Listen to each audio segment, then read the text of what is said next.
ये देश सेकुलर है, लेकिन आप हिंदू राष्ट्र की जिद पे अड़े हैं और अपनी बात पे निडर होके क्यों खड़े हैं? अगर हिंदुस्तान में रहने वाला हिंदू राष्ट्र की जिद पर नहीं अड़ा तो वो हिंदुस्तानी है ही नहीं।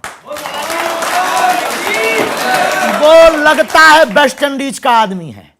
अगर हिंदुस्तान में रहकर हिंदुस्तानी व्यक्ति हिंद महासागर के सन्निकट रहने वाला ही हिंदू राष्ट्र नहीं कहेगा तो क्या पाकिस्तान वाले कहेंगे? और रही हमारी बात, जिनको जो लगता हो लगने दो, हम अपनी बात से ना कभी झुकेंगे, ना कभी मुड़ेंगे, ना कभी रुकेंगे। भारत हिंदू राष्ट्र था, है और फिर घोषित होकर रहेगा।